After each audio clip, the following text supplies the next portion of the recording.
여러분 안녕하십니까, 박상규입니다. 북한이 가장 무서워하는 남한 군인이라는 김관진 전 국방장관이 6년 만에 국방혁신을 이끌 사실상의 사령탑으로 돌아왔습니다. 김관진 국방혁신위 부위원장의 과거와 현재, 그리고 그가 펼칠 우리 국방의 미래를 집중 분석해 드리겠습니다. 코로나19가 사실상 종료됐습니다. 해외여행 방역 규제도 해제되면서 해외여행 수요가 폭증하고 있는데요. 5월의 해외여행 예약이 지난해 같은 기간보다 무려 30배 늘었습니다. 먼저 첫 주제, 고성국 시사평론가와 함께하겠습니다. 어서 오십시오. 안녕하십니까? 네, 북한군이 육두문자를 퍼부으면서 사격의 표적으로까지 삼았던 남한 군인, 바로 김관진 전 국방장관인데요. 그가 6년 만에 돌아왔습니다. 먼저 주제 영상으로 만나보겠습니다. 자위권적 차원을 태우는 적의 도발 의지가 뿌리 뽑힐 때까지 합니다. 강하게 시행을 할 것입니다.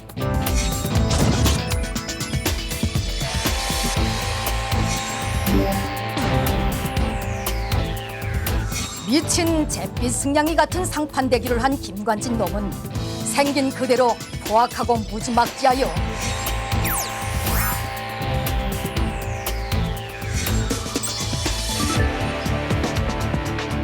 북한의 이런 도발 심리를 사전에 억제할 압도적인 전력을 보유해야 됩니다.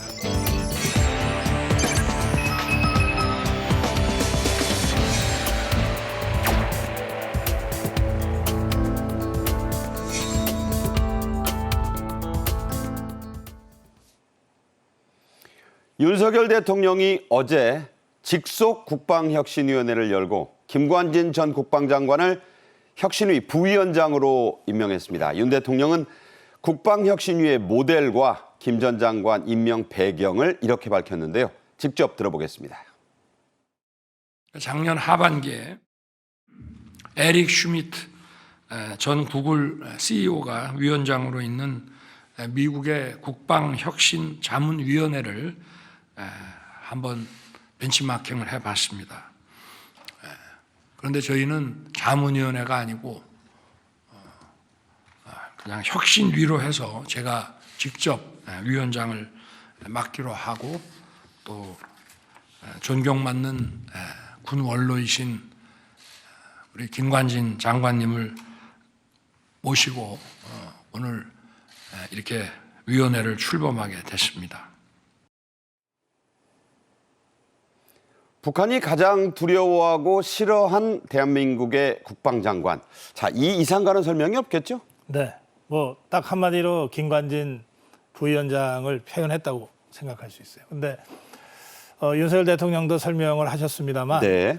이제 미국의 국방혁신자문위원회를 벤치마킹했다. 네. 그런데 여기서 자문을 빼고 국방혁신위원회로 직접 내가 위원장을 맡기로 했다. 그렇죠. 이거는 국방혁신위원회의 위상이 벤치마킹한 미국의 자문위원회와는 전혀 다르다고 하는 것을 네. 대통령이 설명한 겁니다. 그래서 지금 아주 급변하는 국내외 안보 환경 하에서 우리 군이 그야말로 한두 단계 이상 업그레이드를 해야 된다는 숙제를 안고 있었거든요. 예. 그걸 대통령이 위원장이 돼서 직접 챙기면서 이 경우에는 대통령이 국정 모두를 챙겨야 되기 때문에 여기에만 몰입할 수 없잖아요. 그렇죠. 그래서 통상 이때 부위원장이 실제로 이것을 책임지는 자리가 되거든요. 그러니까 김관진 전 장관을 바로 국방혁신위원회 부위원장, 대통령이 직접 그렇게 불렀단 말이에요. 그렇게 해서 앞으로 우리 군의 혁신과 업그레이드의 모든 책임을 김관진 부위원장한테 맡겼다, 이렇게 볼 수 있습니다. 그런데 이 김관진 장관은 뭐 다들 아시겠지만 몇 년 만에 또 화면에서 보니까 그 사이에 좀 세월의 그 느낌이 좀 네. 들긴 합니다. 그런데 뭐 그 김관진이라는 그 명성이 어디 가는 것은 아니고요. 이제 이분은 원래 군에서는 정통 야전 출신입니다. 그렇죠. 그러니까 사단장, 군단장, 그리고 군사령관, 상군사령관을 다 거쳤어요. 그렇죠. 그리고 합참의 작전본부장을 거치고 합참의장을 거치고 그래서 국방장관을 했거든요. 그야말로 정통 코스죠. 예, 그러니까 야전과 작전을 겸비했다고 할 수 있습니다. 야전은 그야말로 실제 실전을 지휘하는 자리고 이 합참의 작전본부장은 대북 작전을 기획하고 총괄하는 자리거든요. 네. 이 두 가지를 다 겸비한 경력을 갖고 있고 고향이 전라북도 전주인데요. 그런데 이명박 정부에서 국방장관을 하고 그렇죠. 그리고 아주 이례적으로 박근혜 정부에서도 국방장관을 하고 계속 유임을 했죠. 네. 그리고 나서 국가안보 실장까지 하거든요. 그러니까 이명박 정부, 박근혜 정부 두 정부에서 대통령으로부터 가장 신뢰받는 국방의 책임자로 일했다. 예, 그리고 이번에 다시 발탁이 된 거죠. 네. 윤석열 정부에서. 레이저김, 눈에서 그야말로 레이저 광선이 나간다는 뜻에서 그 별명이 붙었죠. 윤 대통령은 국방혁신위의 목표를 또 이렇게 밝혔습니다. 직접 들어보고 얘기 이어가죠. 정부가 추구하는 국방혁신의 그 목표는 명확합니다. 고도화되는 북한의 핵미사일 위협에 대해 압도적 대응 역량을 갖추고 또 대내외 전략 환경 변화에 부합하는 효율적인 군 구조로 탈바꿈하여 싸워서 이길 수 있는 또는 감히 싸움을 걸어오지 못하게 하는 그런 강군으로 우리 군을 바꾸는 것입니다. 역시 핵심이 집약되어 있는 말은 압도적인 대응 역량, 그리고 이길 수 있는, 또 북한이 감히 싸울 엄두를 못 내게 하는 그런 강한 군대. 자, 여기에 집약이 돼 있죠? 네, 윤석열 대통령의 저 발언은 여러 가지 군사 전략적 의미를 함축하고 있어요. 그 가장 고전적인 병법서 중에 손자병법이라고 있습니다. 그렇죠. 여기에 보면 싸우지 않고 이기는 것이 최상책이다. 이 명제가 나옵니다. 비전이 구린지병이 선지선자야다. 그렇습니다. 네. 그러면 어떻게 싸우지 않고 이기냐? 감히 도발할 엄두를 내지 못하고 손들게 만들면 안 싸우고 이기는 겁니다. 그렇죠. 근데 이제 우리 군은 기본적으로 공격형 전력이 아니고 북한의 무력 도발을 방어하는 방어형 전력이잖아요. 그러니까 우리가 북한을 먼저 공격할 일은 없단 말이에요. 네. 그런데 북한은 끊임없이 틈만 나면 공격해 오지 않습니까? 해왔고 앞으로도 할 거예요. 그러면 이제 손자병법의 말을 빌리면 감히 북한이 공격해 오지 못하도록 그 도발 자체를 포기하도록 강력하게 우리가 전력을 갖추고만 있으면 북한이 도발하지 못하니까 싸우지 않고 이기는 겁니다. 네. 그러니까 그렇게 하려면 우리 군의 역량이 지금과는 다르게 더 강해져야 된다. 네. 압도적으로 강해야 된다. 이런 얘기를 대통령이 한 거고요. 그걸 하려면 지금의 군 체계로는 조금 미흡하다고 보는 겁니다. 네. 그래서 혁신을 통해서 우리 군을 적어도 한두 단계는 업그레이드 시키자. 이제 그 과제를 국방혁신위원회에다가 던져준 거죠. 네, 그렇습니다. 이 얘기는 자세히 또 뒤에 이어갈 텐데요. 윤 대통령은 문재인 정부 하에서 군이 골병 들었다. 이런 직격탄을 날렸습니다. 이도훈 대변인이 전한 말로 들어보시죠. 과거 정부에서는 국군 통수권자가 전 세계에 북한이 비핵화를 할 거니 제재를 풀어달라고 했다면서 이런 상황에서 국방 체계가 어떻게 됐겠느냐. 결국 군에 골병이 들고 말았다. 저 표현이 화제가 됐습니다. 이 골병 들었다는 것은 겉으로 봐서는 멀쩡한데 속으로. 매를 맞으면 속이 이제 망가진다 이런 뜻이죠. 여러 가지 감안해서 윤석열 대통령이 직접 표현하지는 않았지만 저 표현에는 9.19 군사합의에 대한 지적이 내포되어 있다고 저는 생각합니다. 네. 사실 우리 군이 골병, 정말 속으로 골병이 들었을 뿐 아니라 외상까지 입은 것이 바로 9.19 군사합의 때문이다라고 하는 윤석열 정부의 시각이 담겨 있는 거죠. 예. 9.19 군사합의에 대해서는 워낙 논란이 많으니까 제가 길게 설명 안 드리겠고요. 네네. 이를테면 북한이 가장 많이 도발하는 게 서해상 아닙니까? 그렇죠. 그리고 서해상에 장사정포나 이런 걸로 도발하고 할 때 우리가 그것에 대응하는 우리 전력 중에 대표적인 주력이 K9입니다. 자주포. 네네. 그런데 9.19 군사합의 때문에 그 백령도나 이쪽에 배치되어 있는 K9을 직접 거기서 훈련을 못해요. 40km 안에 못하죠. 들어가기 때문에. 예. 그동안 어떻게 했냐. 문재인 정부에서는 K9 자주포를 가끔씩 훈련하고 이걸 닦아주지 않으면 안 되거든요. K9 자주포를 배에다 싣고 육지로 갖고 왔어요. 그래서 육지 사격장에서 연습을 하고 훈련을 하고 다시 그걸 가지고 갔단 말이에요. 사실 말이 안 되는 거죠. 아니, 그러니까 이러니까 골병 들었다는 얘기가 안 나올 수 없지 않습니까? 그러니까 이것의 직접적, 우리 군이 골병 들은 직접적 요인은 9.19 군사합의에 있는 거예요. 네. 그리고 9.19 군사합의에 대해서 북한이 언제 한번 이 9.19 군사합의 때문에 지그들이 하고 싶은 건 못한 적 있습니까? 대놓고 다 했어요. 네. 사실상 9.19 군사합의를 북한은 휴지 조각으로 만들었는데 우리만 그동안 지키느라고 애를 썼던 것이거든요. 네. 그러니까 이제는 이런 골병든 상태의 한국군을 그냥 놔둬서는 안 된다. 네. 이런 지적을 대통령이 했다고 저는 해석합니다. 예, 그렇군요. 김관진 전 장관, 국방혁신위 부위원장으로 임명된 뒤에 화답하듯 앞으로의 목표를 이렇게 명확하게 말했습니다. 직접 역시 들어보겠습니다. 오늘 회의에서 민간위원으로 위촉된 김관진 전 국방부 장관은 당장에라도 싸울 수 있는 군이 되도록 준비하는 동시에 작지만 강한 군대를 만들기 위해 첨단 과학기술을 군사작전 개념에 접목하는 기회를 놓쳐서는 안 된다.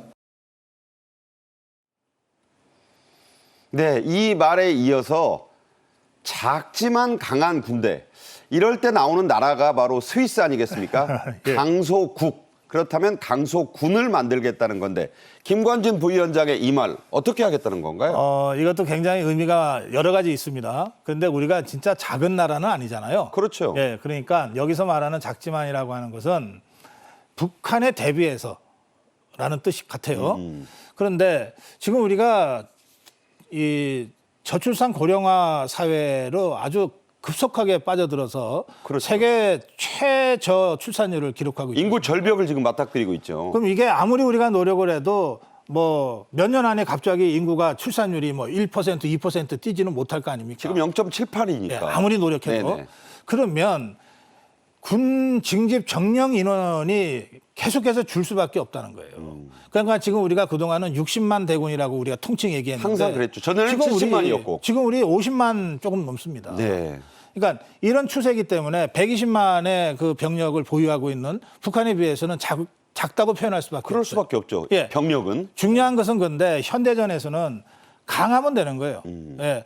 군 병력은 2대 1밖에 안 되지만 우리의 군 전력과 작전 시스템이 북한에 비해서 3배, 4배가 더 강하면 네. 압도적인 우리 방어력을 자랑할 수 있거든요. 그렇죠. 이제 그럴 경우에 이제 유일한 문제는 뭐냐면 우리가 이렇게 군 병력은 작지만 훌륭한 무기와 전술 체계로 북한을 압도한다 하더라도 네네. 비대칭 전력인 핵을 갖고 있잖아요. 그렇죠. 그러니까 이게 있으면 우리는 아무리 작고 강한 군대를 만들어도 소용없는 거 아닙니까? 근데 이 문제를 윤석열 대통령이 이번에 해결을 거의 했어요. 워싱턴 선언을 통해서 그동안 해구산을 확장 억제를 강화해가지고 워싱턴 선언까지 끌어내지 않았습니까? 그렇죠. 그러니까 이제는 북한이 보유한 것으로 추정되는 핵무기 미사일을 크게 걱정하지 않아도 되는 거예요. 그러면 나머지는 우리의 강력한 군사 전투력과 첨단 무기 능력으로 북한군을 압도할 수 있다. 그것이 김관진 부위원장이 얘기한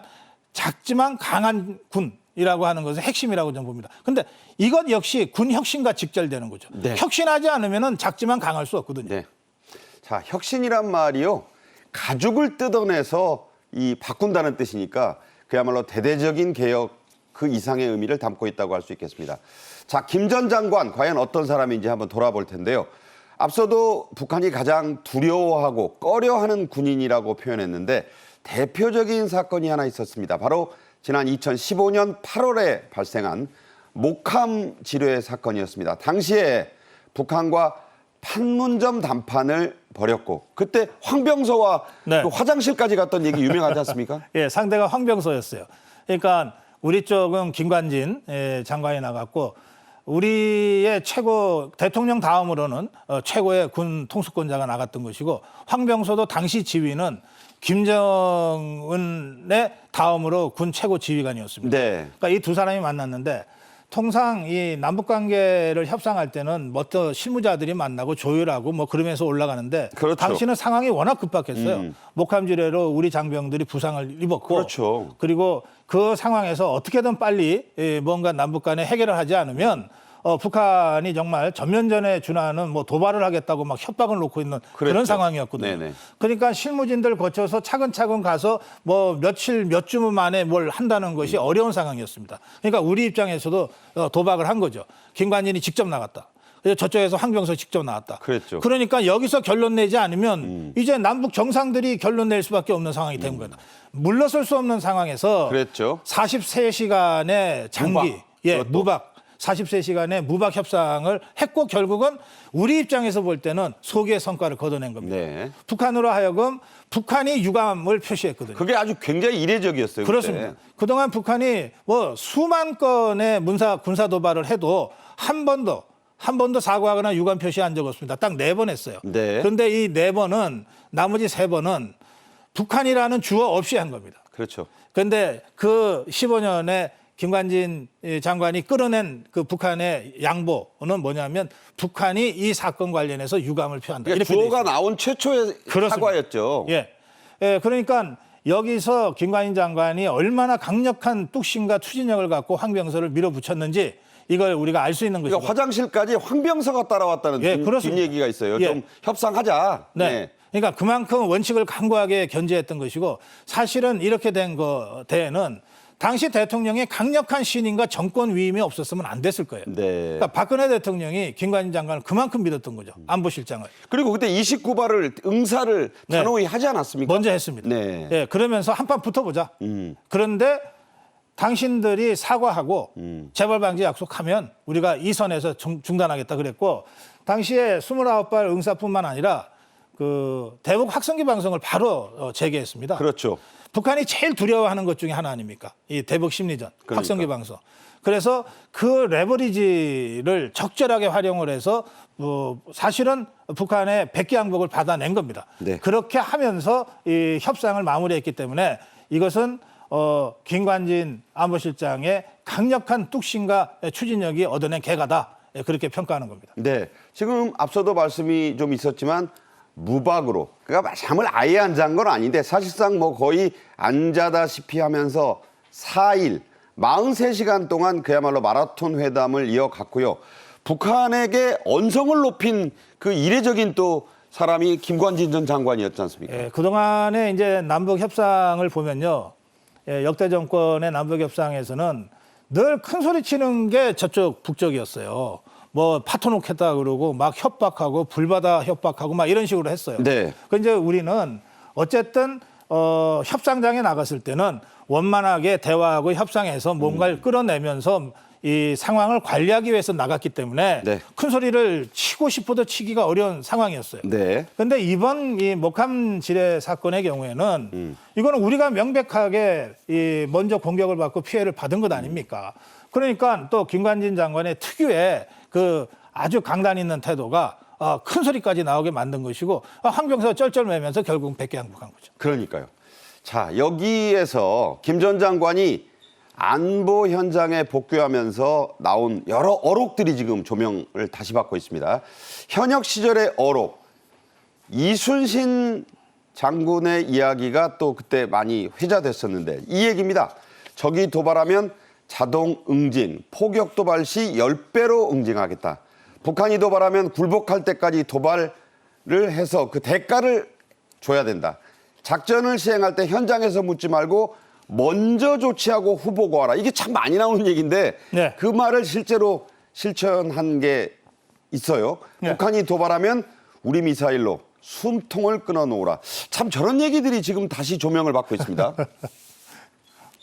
사실 왜 옛날 전쟁 만화, 전쟁 영화 보면 이 양군이 대치하면서 우리 선봉장이 나가고 저쪽에 선봉장이 나와서 일합을 겨루잖아요. 그렇죠. 그때 지면 이 전체적으로 사기의 문제가 있잖아요. 되게 옛날 전투는 그때 지면 물러나요. 물러났잖아요. 네. 그러니까 김관진 장관 국방장관이니까 대통령이 나가서 쨍쨍할 수는 없으니까 맞으면 그 전장의 이 선봉장으로 나가서 싸우는 네. 거예요. 그럴 때 기세에 밀리면 어떡합니까? 예, 그러니까 적어도 김관진 장관은 그 점에 있어서 언제 어떤 경우에도 북한과 싸워서 당장이라도 내가 이길 수 있다. 네. 그 하는 확신을 가지고 국방장관을 했어요. 네. 예, 그러니까 이를테면은 그 예하 이 부대원들에게, 그러니까 국군 장병들에게 저런 얘기를 강하게 자신 있게 할 수 있는 겁니다. 선창후계하라. 예. 현장에서 상황이 벌어지면 일단 지휘관으로서, 현장 지휘관으로서 먼저 조치해라. 조치하고 쏴라. 네. 그리고 나서 나중에 나한테 보고해라. 내가 책임지겠다. 쏠까요 말까를 묻지 마라. 그렇죠. 그러니까 여기에 내가 책임지겠다는 말은 없지만 내가 책임지겠다는 전제가 없으면 저런 말 못하잖아요. 그렇죠. 네. 그러면 어떻게 됩니까? 이제 일선 지휘관들 입장에서는 이거 쏘면 나중에 내가 어떻게 되나.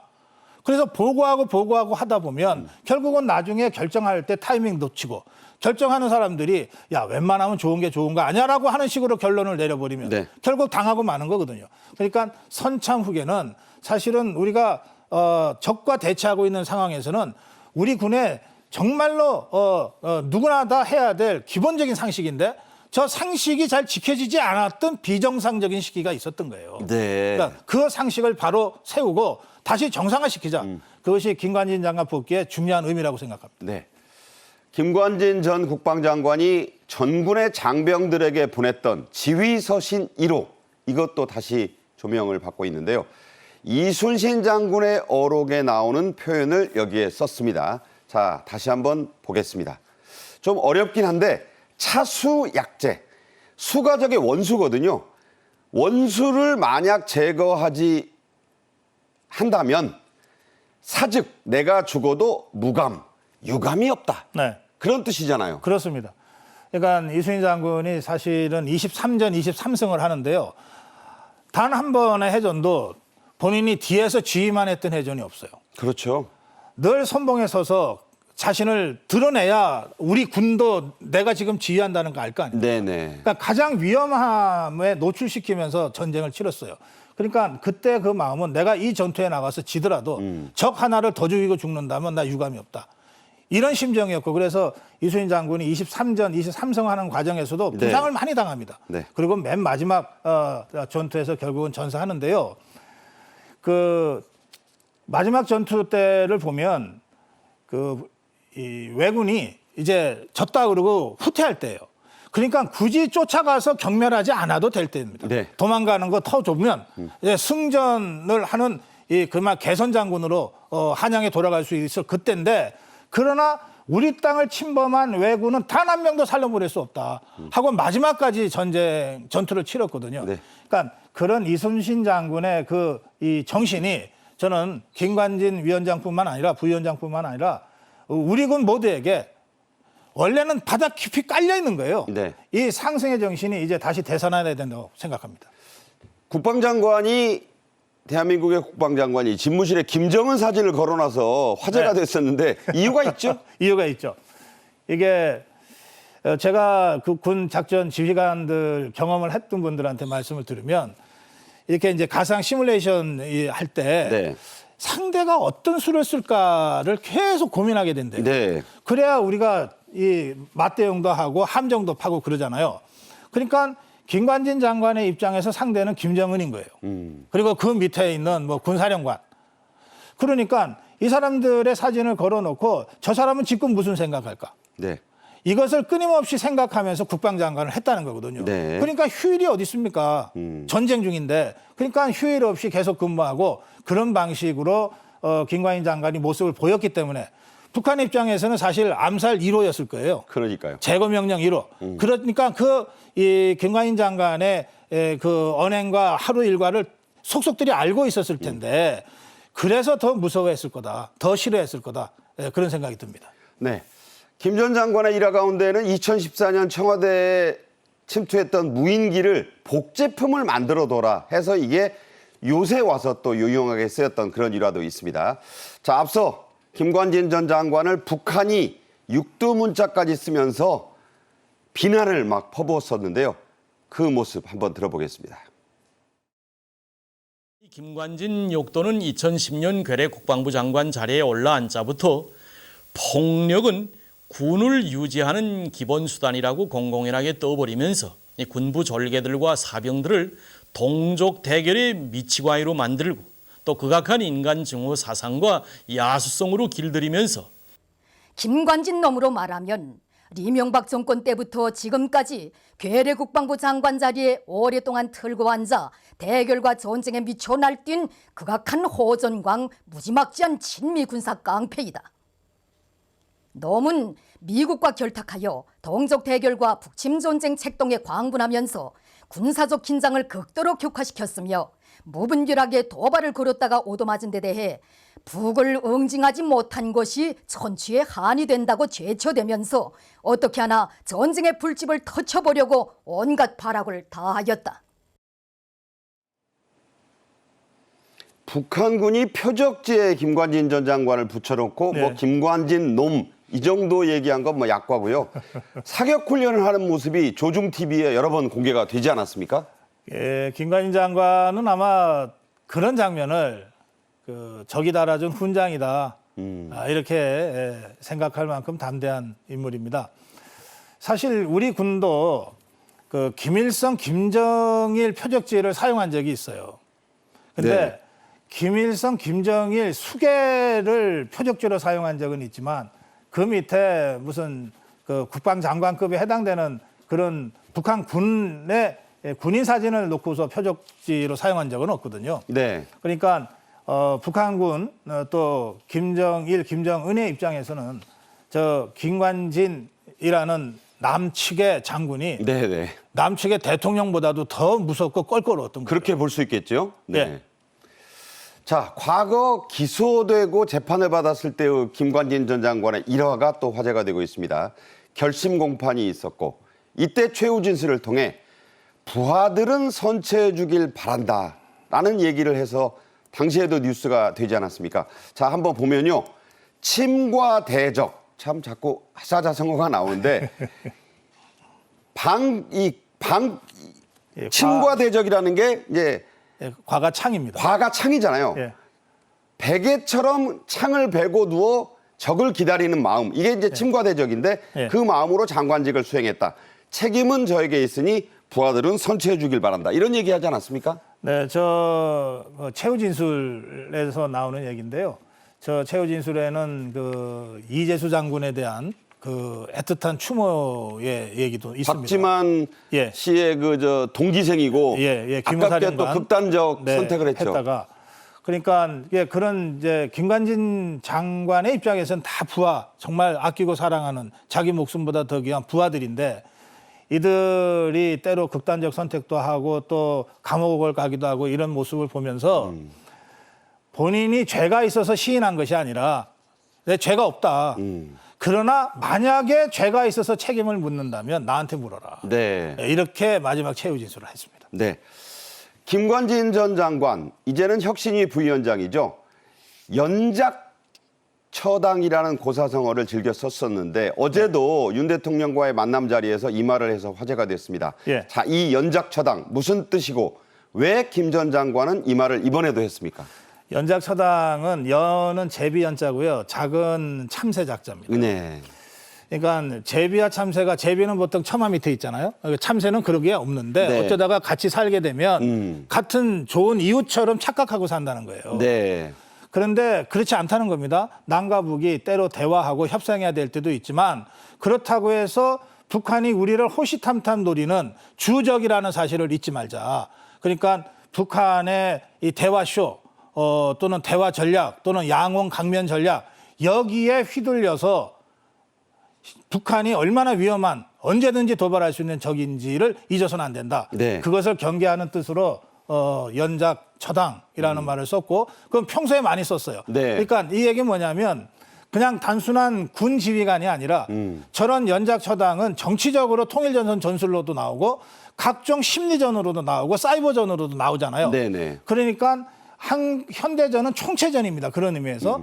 그러니까 김관진 장관이 그런 사이버전이나 심리전이나 이런 것과 관련돼서도 북한의 대남 공작과 이 침략에 대한 총체적인 대응이 필요하다는 것을 평소에 군인 시절부터 계속 주장했던 거예요. 네. 그러니까 그것이 이제 어제 윤석열 대통령과의 대화에서도 다시 공유가 됐던 겁니다. 네. 돌아온 김관진 국방혁신위 부위원장에게 거는 기대가 큽니다. 앞으로도 계속 지켜보겠고요. 여기서 고성국 박사와는 인사를 드리겠습니다. 고맙습니다. 고맙습니다. 다음 주제입니다. 정부 당국이 코로나 종식을 선언했죠. 여행, 특히 3년 넘게 억눌렸던 해외 여행 수요가 폭발하고 있습니다. 관련 내용 영상으로 만나보겠습니다.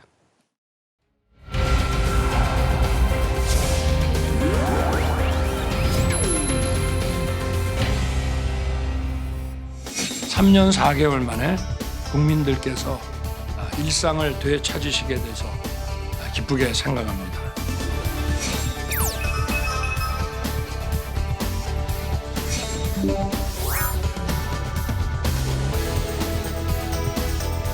중국, 일본, 동남아 등 국제 항공편을 적극 증편하여 코로나 이전의 80 내지 90% 수준까지 회복될 수 있도록 뒷받침하겠습니다.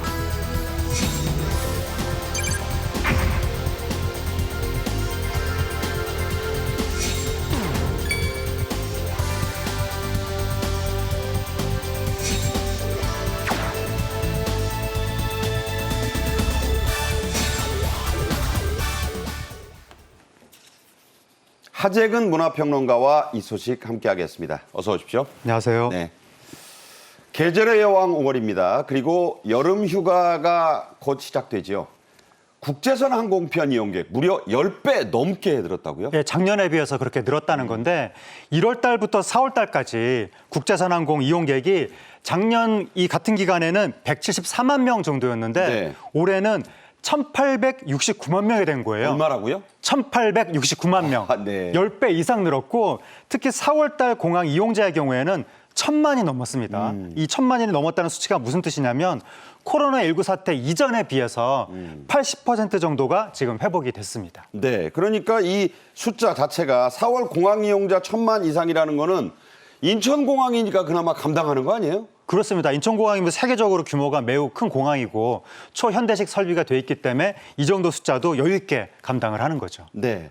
앞서도 말씀드렸습니다만 5월 이 패키지 여행 예약도 지난해 대비해서 그야말로 눈에 띄게 확 늘었습니다. 특히 인기 있는 여행지 일본 그리고 동남아시아라고요? 예, 5월 달에 뭐 연휴도 있고 날씨도 좋고 여행객이 폭발적으로 늘었는데 최근에 3개월 동안 예약한 5월 여행 건수가 3,000%가 증가했다고 합니다. 그 30배가 넘는 거예요. 네, 그렇게 많이 증가했는데 그 주로 여행지가 말씀하신 것처럼 일본하고 동남아, 베트남, 태국 등의 나라들이 인기를 끌고 있습니다. 요새는 라오스도 많이 가시고 그렇습니다. 가성비가 좋기 때문인가요? 어떻습니까? 요즘에 국내 물가가 너무 뛰어서 사실 제가 이제 국내 여행지에 대해서 안 좋게 얘기하는 건 아니지만 네네네. 사실 좀 부담을 느끼시는 분들이 있는데 동남아 같은 경우에는 해외는 해외인데 조금 비용이 적은 거 아니냐라고 느끼는 분들이 있어서 동남아 여행의 인기가 올라가고 있는 것 같습니다. 요새 각종 그 TV 프로그램에서도 동남아 뭐 예능이 예. 많더라고요.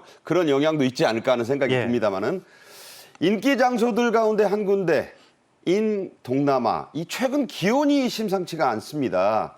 역대 최고 기온에 사망자까지 나왔다네요. 동남아시아 지역이 이번에 특히 인도차이나 반도 지역이 역사상 최악의 봄 더위라고 했답니다. 어느 정도? 그러니까 온도가 기온이 한 40도 안팎으로 오. 올랐는데 45도까지 오르고 막 이랬는데 네네. 체감으로 따지면 50도 정도까지 올랐다고 합니다. 어휴. 그래서 현지에서 괴물 폭염이라는 말까지 나왔고 최근에 태국에서는 한 80대 여성이 2km 정도를 맨발로 걷다가 열사병 증세로 숨졌다고 합니다. 신발도 안 신고 예, 걷다가 당시에 온도가 45도 정도였다고 하는데 이런 식으로 다른 나라에서도 열사병 사망자가 나오고 있기 때문에 최근에 이상기후가 워낙에 많잖아요. 그러니까 해외여행 가실 때는 현지 지역의 기후도 반드시 확인을 해보셔야 될 것 같습니다. 네, 준비를 단단히 좀 하셔야죠. 여름 휴가를 앞두고 미국과 유럽 등 더 좀 먼 곳으로 나가실 계획을 잡은 분들도 많습니다. 그런데 항공료가 확 올랐다고요? 예, 요즘에 우리 소득만 빼고 다 오르는 추세인데 항공료도 안 그래도 기름값이 올라서 이미 올랐는데 지금 아까 말씀드린 것처럼 여행객이 폭발하고 있잖아요. 수요가 폭발하다 보니까 자연스럽게 가격도 지금 올라갈 조짐을 보이고 있습니다. 네. 자, 이게 이제 나가는 비행편뿐만 아니라 우리나라로 돌아오는 비행편 역시 마찬가지입니다. 한국행 항공료 20년 만에 최고가. 도대체 얼마길래 그럽니까? 한 여행사 관계자가 한 얘기인데요. 이렇게 한국행 항공표가 비싸기에는 여행사 20년 근무한 적 이래 처음이다라고 하면서 한 예시를 들었는데 뭐라 그랬냐면 미국발 인천 직항 편도 항공료가 가격이 3,800달러가 됐다고 하는데 우리 돈으로는 500여만 원. 500만 원이 넘는 거예요? 넘는 어떤 500여만 원이 그러니까 이게 우리나라로 오는 데만 오는 데만 네. 500여만 원이 든다고 합니다. 참 엄청납니다. 이 뉴질랜드에서는요, 한 항공사가 세계 처음으로 침대 칸까지 만들었다는데 그런 이건 걸 어떤 건가요? 그런 걸 만들었다고 하는데 항공기 오래 타면 왜 몸에 혈전 생긴다고 다리에 이코노미 증후군 뭐 그런 거 이코노미 있잖아요. 증후군 위험하다고 그랬었잖아요. 그런데 뉴질랜드 항공사가 이코노미석 침대 칸을 저렇게 세계 최초로 그러니까 비즈니스나 1등석 아니고 이코노미석 침대 칸을 네. 폭이 한 60cm 정도 되고 길이가 2m 정도 되고 3층으로 쌓여진 저렇게 침대 칸을 기획했다고 합니다. 그래서 내년 9월 달에 도입할 지금 계획이라고 하는데 저 가격이 4시간 이용 기준으로 400에서 500달러 정도. 그러니까 이 기존의 이코노미 요금에다가 미화 400에서 500달러만 더 내면 저런 데서 이코노미 침대 칸을 쓸 수 있다 이런 얘기가 그렇게 되네요. 이제 추가가 되는 건데 우리나라 돈으로 한 54만 원에서 67만 원 정도 그렇게 계획하고 있다고 합니다. 네. 이런 그 폭발적인 여행 수요를 잡으려는 항공사들의 아이디어도 분출하고 있다 이런 얘기가 되겠습니다. 해외 여행을 떠나는 분들이 이렇게 폭발적으로 많아지니까 추경호 경제부총리는 여행 규제 대폭 완화 방침을 밝혔습니다. 직접 들어보시죠. 비자 제도를 개선하고 중국, 일본, 동남아 등 국제 항공편을 적극 정편하여 코로나 이전의 80 내지 90% 수준까지 회복될 수 있도록 뒷받침하겠습니다.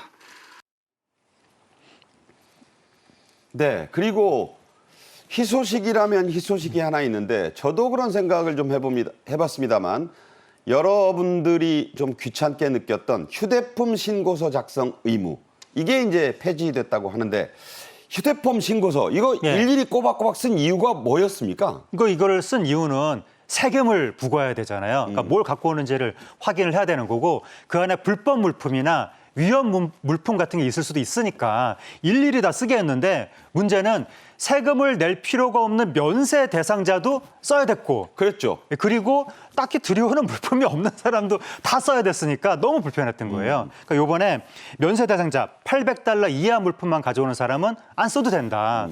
그리고 위험 물품이나 불법 물품이 없는 사람도 안 써도 된다. 이렇게 간소화를 했다는 것이고 다만 위험 물품에 대한 별도의 검사는 또 진행한다고 하는데 이게 그 어떤 이 휴대 물품에 대해서 간소화를 하면서 위험 물품에 대한 검사는 또 어떻게 진행이 될 것인지 과학적으로 좀 하면 되지 않을까 싶은 생각은 있어요. 요거를 구체적으로 어떻게 할 것인지는 앞으로 이 제도가 운영되는 모습을 지켜봐야 될 것 같습니다. 네, 규제는 풀되 그렇다고 이 그물이 성기게 해서는 안 되겠다 이런 그렇습니다. 생각은 듭니다.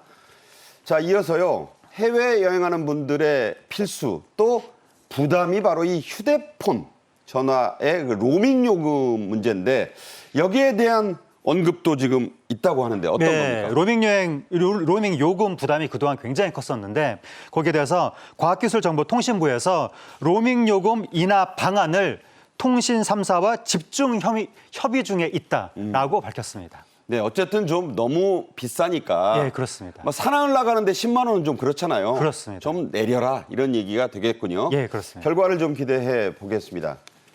윤석열 대통령은 사실상 코로나의 종식을 선언했습니다. 이 자리에 최근 다툼이 좀 심한 의사, 간호사, 간호조무사 대표들도 불러서 격려했고 또 박수를 쳤는데요. 직접 보시죠. 이 자리에 그동안 코로나 극복을 위해 헌신하신 의사, 간호사, 간호조무사 분들이 함께하고 계십니다. 모두 큰 박수 부탁드리겠습니다.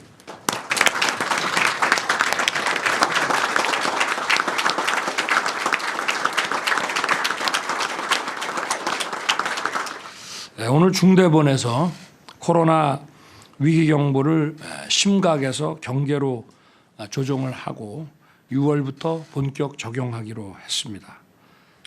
확진자 7일 격리 의무를 5일 권고로 전환하고 또 입국 후 PCR 검사 권고를 해제합니다.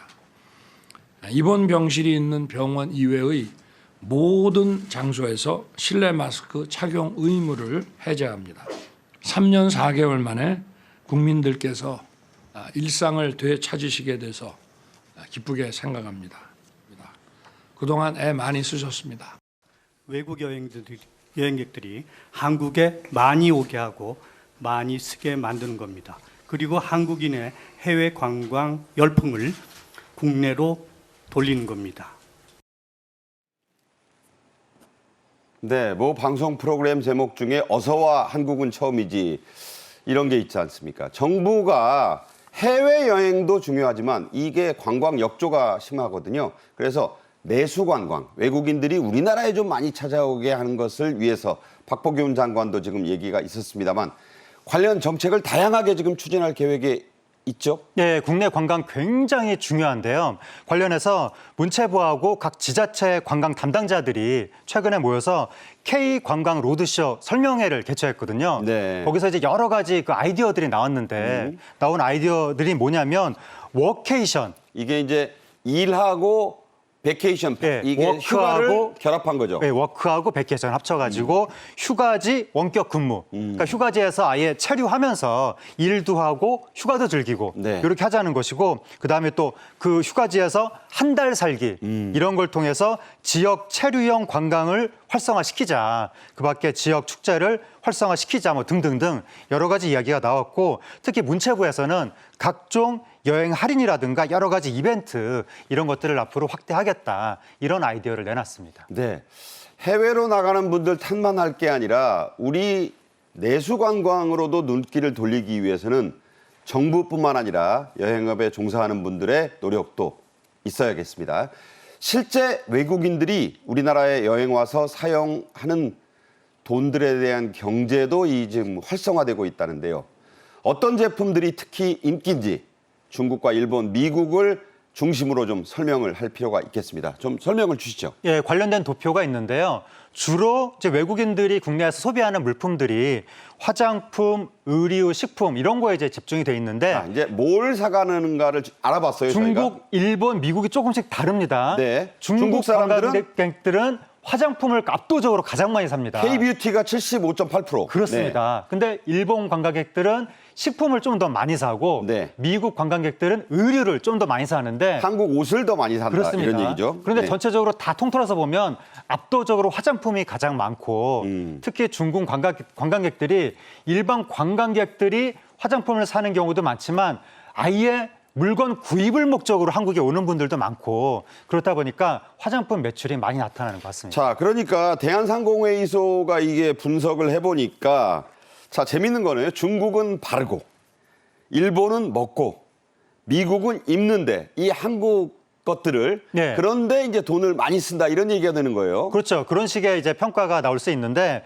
거기에 더해서 중국 분들은 본인들이 바르려고만 사는 것이 아니라 중국에 다시 가서 되팔 목적으로 또 많이 사는 것이 아닌가. 네. 근데 한국 화장품이 그만큼 국제적으로 이게 상품성이 있다 보니까 다른 유형의 제품보다 가장 그들이 보기에 소비자 중에서 상품성이 큰 화장품에 대해서 많이 지금 판매가 이루어지고 있는 것 같고 K뷰티, 한국 화장품이 중국뿐만이 아니라 세계적으로도 굉장히 지금 널리 알려지고 있어서 세계 인류로 막 도약할락 말락하는 결정적인 지금 국면에 있는 것 같거든요. 네, 완전히 도약한 건 아니고 네. 도약할락 말락한 것 같은데 요 상황에서 완전히 도약해서 안착할 수 있도록 어떤 식의 또 지원이 필요할지 이 부분은 여러 또 관에서도 좀 논의가 필요해 보입니다. 네. 저희 이 시간에도 이 청와대 관광, 경복궁 관광 소개를 해드렸었는데요.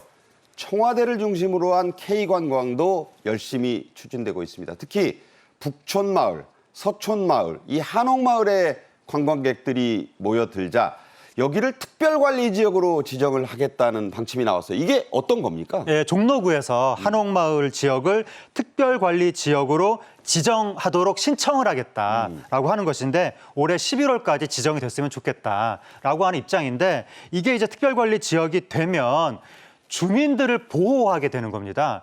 그 한옥마을이 네. 무슨 관광, 무슨 타운, 뭐 공원 이런 데가 아니잖아요. 네네. 실제 사람이 살고 있는 마을이잖아요. 그러니까요. 근데 시도 때도 없이 수많은 관광객들이 모이니까 지역 주민들이 너무 불편하다는 거예요. 관광객들이 막 문을 두드리고 집 안에 들어와서 사진 찍고 막 이런답니다. 그러니까 너무 문제가 심각하다 보니까 특별관리지역으로 이제 지정을 해서 거기에 뭐 방문 시간이라든가 통행 제한 이런 거 지정하고 또 이용료나 과태료 같은 것도 부과할 수 있도록 그런 식으로 추진한다고 하는데, 그러니까 이 주민들을 당연히 보호해야 되는데 장기적으로 봤을 때는 제 생각에는 이 한옥마을이 우리나라를 대표하는 국제적 관광지 중에 하나로 발전을 한다면 차라리 이 지역의 한옥들을 국가나 서울시가 매입을 해서 관광객들이 또 편하게 둘러볼 수 있도록 그렇게 발전시킬 수 있는 방안도 있지 않을까 한번 연구해 볼 필요는 있는 것 같습니다. 그렇더래요. 이 문화체육부 그리고 한국관광공사가 2023 전통 한옥 브랜드화 지원 사업을 실시한다는데 이건 어떤 겁니까? 예, 말씀하신 것처럼 전통 한옥을 브랜드화해서 좀 진흥하겠다라고 하는 건데 사업자를 지금 모집하고 있습니다. 5월 18일까지 모집하고 있고 그 밖에 여러 지자체들도 한옥에 대해서 지금 진흥하겠다라고 하는 건데 특히 서울시 같은 경우에 가장 큰 문제 중에 하나가 정도 600년이잖아요. 그렇죠. 600여 년 600 년이 됐잖아요. 지났죠. 지났는데 600여 년이 된 고도라는 티가 안 나는 거예요. 그 서울시를 딱 봤을 때 개발 시대 때 막 난리 펴서 지어진 현대식 건물들만 잔뜩 있고 600년 된, 수백 년 된 건물이 거의 없잖아요. 궁궐 빼고는 별로 없어요. 별로 없으니까. 그래서 당연히 저는 제가 봤을 때는 한옥 진흥을 해야 되고 한옥뿐만이 아니라 도심 상업지구에도 그 전통적인 형태의 가옥들이 보다 많아져야 될 것 같습니다. 그러니까 이 말씀하신 대로 예. 파리나 이런 데 가보면 역사성이 살아있는 지역이 있는데 예. 우리는 다 그냥 이 새로운 건물들만 예. 있으면 외국 관광객들이 궁궐 빼고 볼 게 없다 이런 말이 있으니까 예. 문체부가 그런 걸 좀 밀고 나가는 그러니까 것 도심 같습니다. 재개발할 때 네. 빌딩만 자꾸 올리지 말고 전통 건물도 짓고 빌딩도 올리고 두 개를 다 하면 좋을 것 같습니다. 네, 하재근 문화평론가와 말씀 나눴습니다. 고맙습니다. 감사합니다.